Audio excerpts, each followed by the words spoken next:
Millionaire found his former maid, digging through trash outside his office. Her story broke his heart. She raised his daughter, comforted his dying wife, and kept every crayon drawing on her wall for 8 years. He threw her away like garbage. Now, seeing her digging through actual garbage, he realized his biggest mistake wasn't losing his fortune. It was losing her. Before we continue, let us know in the comment section. What time is it, and where are you watching from?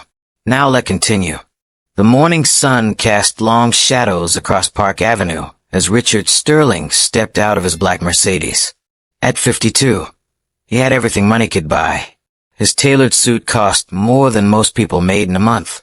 His penthouse apartment overlooked Central Park. His company, Sterling Enterprises, had just been valued at $2 billion. But as he walked toward his favorite coffee shop, something stopped him dead in his tracks. There, hunched over a garbage bin outside his office building, was a woman he recognized. Her graying hair was pulled back in a worn headscarf. Her clothes were dirty and patched.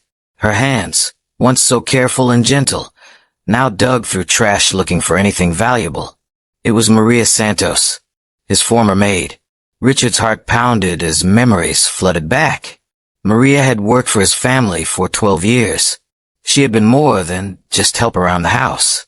She had been the one who made his daughter's lunch every morning. She had been the one who waited up when he worked late, making sure he ate dinner.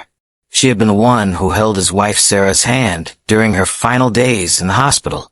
And he had fired her. Not because she did anything wrong. Not because she wasn't good at her job.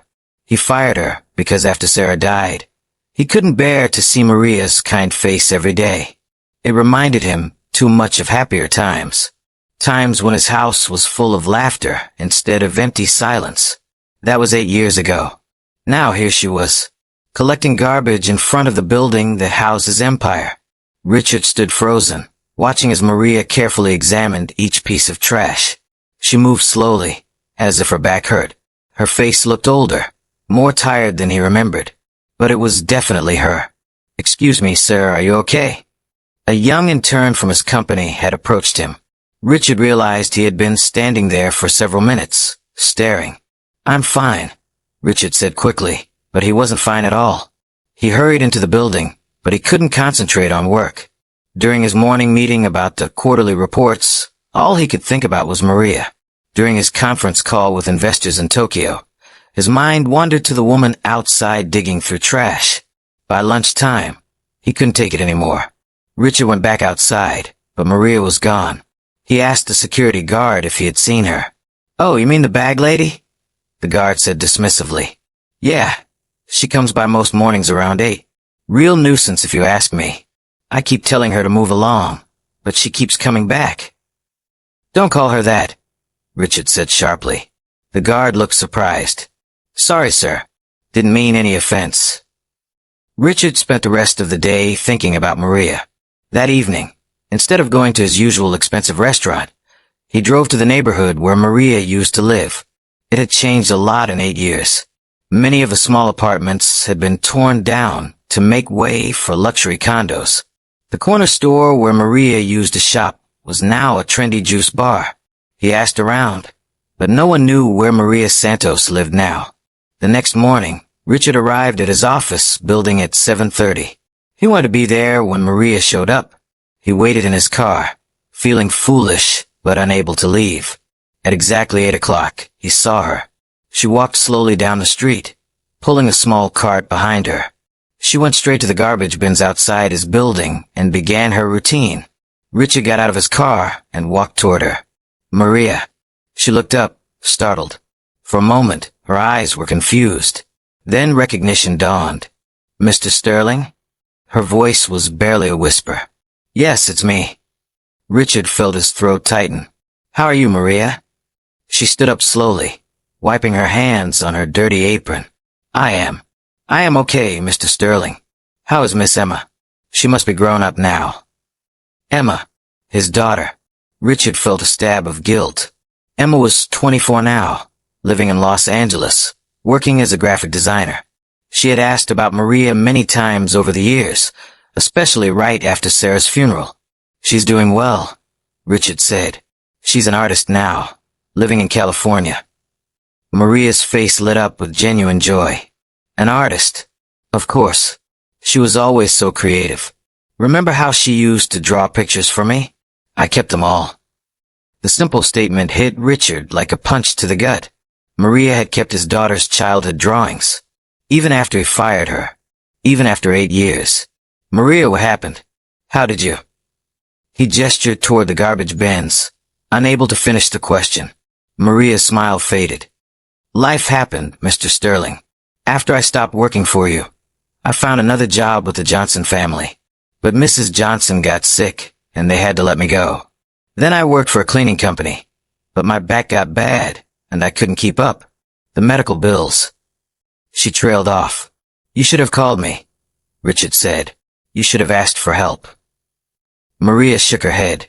You made it clear that you wanted me out of your life, Mr. Sterling. I respected that. The words stung because they were true.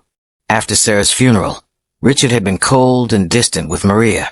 He had given her a small severance check and told her she wouldn't be needed anymore. He hadn't asked about her plans or offered to help her find another job. He had simply wanted her gone because she reminded him of his pain. Where are you living now? Richard asked. Maria looked embarrassed. I have a small place. It's not much, but it's okay. Richard knew she was being diplomatic. If she was collecting garbage for money, her small place was probably not okay at all. Maria, I want to help. Please let me help. I don't need charity, Mr. Sterling. It's not charity. It's... Richard struggled to find the right words. It's what I should have done 8 years ago. They stood there in awkward silence for a moment. Then Maria bent back down to continue her search through the garbage. I have to finish my route, she said quietly. Richard watched her for a few more minutes, then went up to his office. But he couldn't focus on work. He kept thinking about Maria's words. I kept them all. That afternoon, Richard made a decision. He called his assistant, Jennifer. I need you to find someone for me, he said.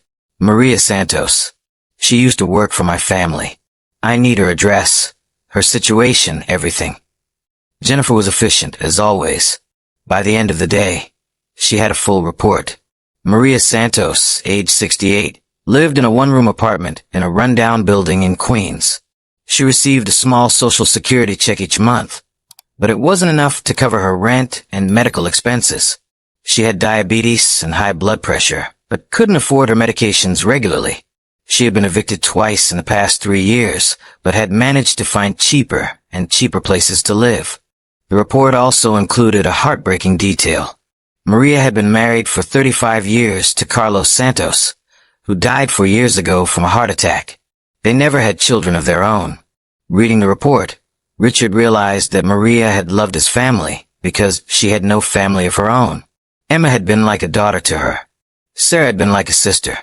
And he had thrown all of that away because he was too wrapped up in his own grief to think about anyone else's. That evening, Richard drove to Queens.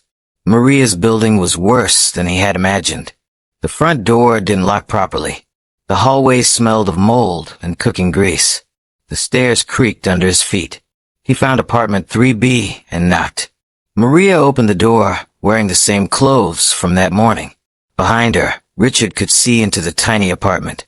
It was clean but sparse. A small bed, a wooden table, a hot plate, and not much else. But on the walls were Emma's childhood drawings. Dozens of them, carefully framed in cheap frames from the dollar store. Mr. Sterling. Maria was clearly surprised to see him. How did you find me? May I come in? Richard asked. Maria hesitated, then stepped aside.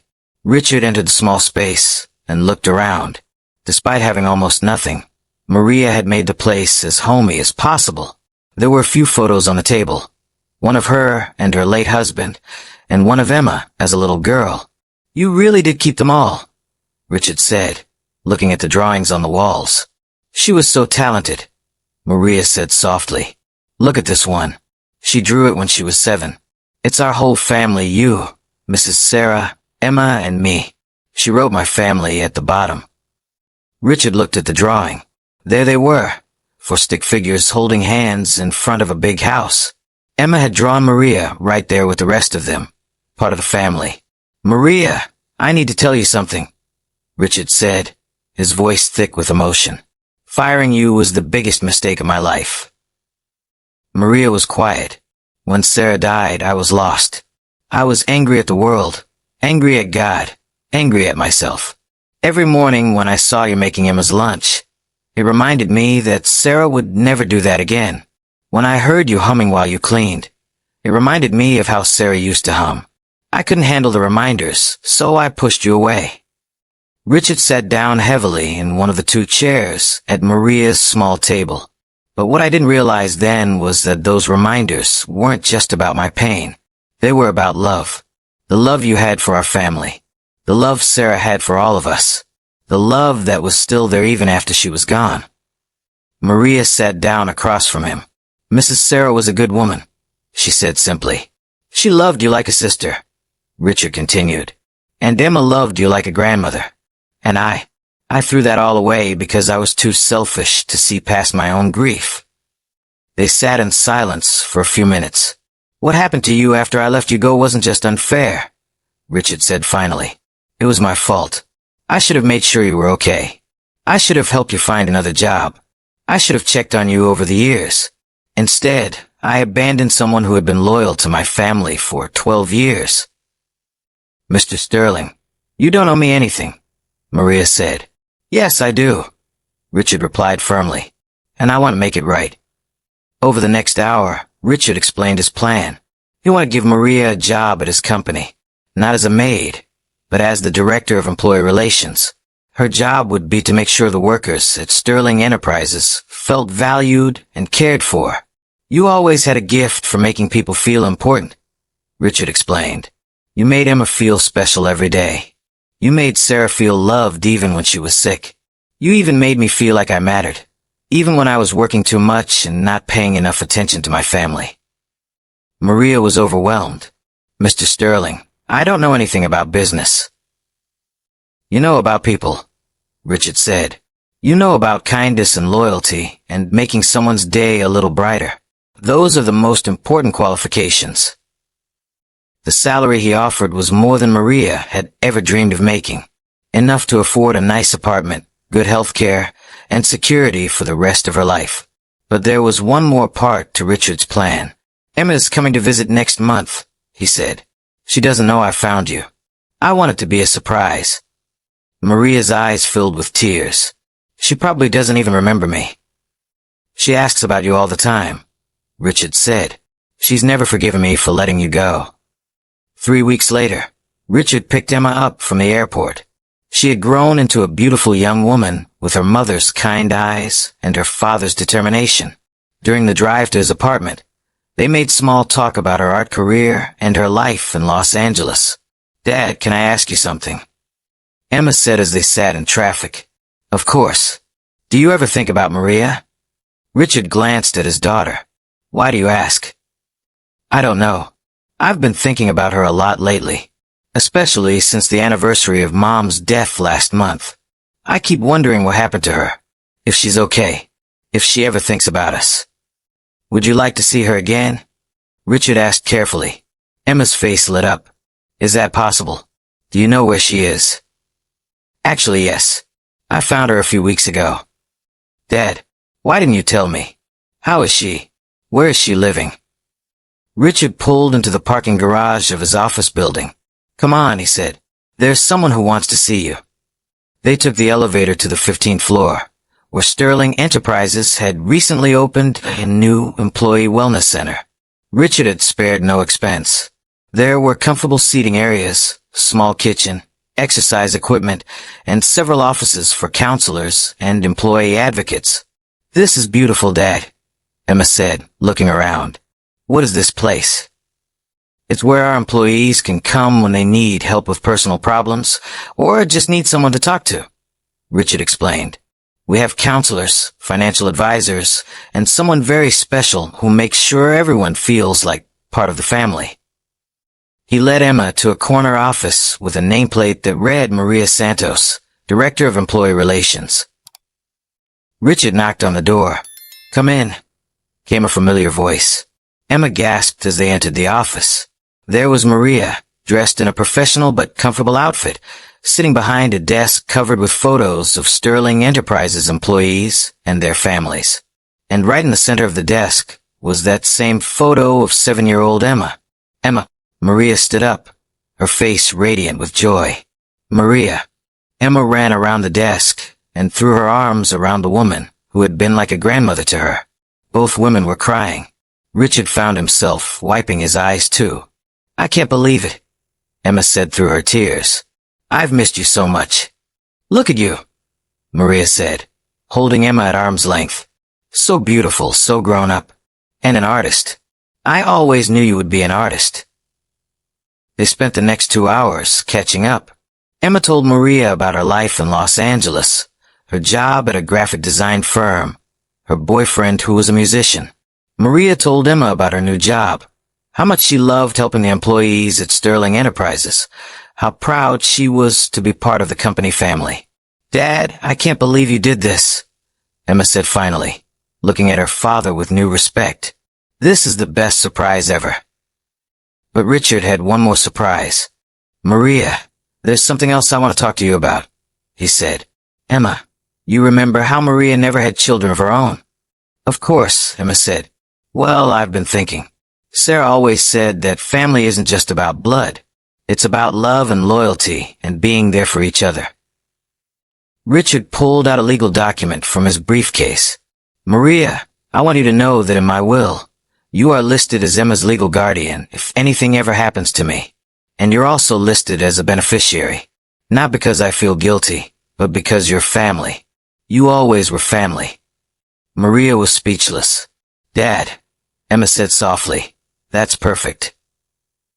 There's one more thing, Richard continued. I've set up a foundation in Sarah's name, the Sarah Sterling Foundation for Working Families. It helps people who are struggling to make ends meet, people who fall through the cracks of the system. Maria, I want you to run it. Mr. Sterling, I don't know what to say. Say yes, Emma said, squeezing Maria's hand. Say you let us be your family again. Maria looked at both of them, tears streaming down her face. Yes, she whispered. Yes, I would love that. 6 months later, Richard stood at the podium in the grand ballroom of the Plaza Hotel. The annual Sterling Enterprises Charity Gala was in full swing. 500 guests, including clients, employees, and city officials, had gathered to celebrate the company's community outreach programs. Ladies and gentlemen, Richard said into the microphone, tonight I want to tell you a story about second chances and the true meaning of family. He looked out at the audience and found Maria sitting at the front table, wearing an elegant dress that Emma had helped her pick out. Next to her sat Emma, who had moved back to New York to be closer to her family. 8 years ago, I made a terrible mistake, Richard continued. I let grief and selfishness cause me to hurt someone who had been nothing but loyal and loving to my family. That person ended up struggling, living in poverty, digging through garbage to survive. The audience was completely silent, hanging on every word. But sometimes, life gives us a chance to make things right. 3 months ago, that same person was named Employee of the Year at Sterling Enterprises. She has revolutionized how we care for our workers and their families. She has helped dozens of employees through personal crises. She has made our company not just more successful, but more compassionate. Richard gestured toward Maria. Ladies and gentlemen, please join me in recognizing Maria Santos, who taught me that true wealth isn't measured in dollars, but in the love we give and receive from others. The entire ballroom erupted in applause as Maria stood up, tears in her eyes, but her head held high. Later that evening, as the three of them sat in Richard's apartment sharing dessert, Emma made an announcement. I've been thinking about Mom a lot lately, she said, about what she would say if she could see us now. What do you think she would say? Richard asked. I think she would say that love doesn't die when someone dies. It just finds new ways to grow. Maria reached over and squeezed Emma's hand. Your mother would be so proud of both of you. She'd be proud of you too, Richard said to Maria, for never giving up, for keeping your heart open even when life was hard, for teaching us that family is about more than just DNA. As they sat together, three people who had found their way back to each other through loss and forgiveness, Richard realized that his greatest achievement wasn't building a billion-dollar company. It was learning that it's never too late to make things right. The next morning, Richard woke up early and walked to his office building. But instead of going straight upstairs, he stopped at the corner where he had first seen Maria digging through garbage. There was a small plaque there now, one that no one else would understand. It read, "Sometimes the most valuable things are found in the most unexpected places." He smiled and headed into the building, where Maria would already be at her desk, ready to help make someone else's day a little brighter. Because that's what family does. But this story raises an important question that we all need to consider.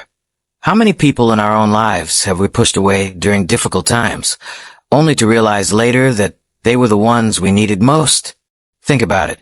Is there someone from your past who deserved better from you? Someone who was loyal and caring, but you let pride or pain or circumstances drive them away? Maybe it's time to make your own second chance. What do you think? Have you ever had a chance to make things right with someone from your past? Share your story in the comments below. Sometimes the most powerful healing happens when we share our experiences with others. And if this story touched your heart, make sure to subscribe to Beyond Yesterday for more inspiring stories about redemption, second chances, and the power of human connection. Because everyone deserves a story with a happy ending.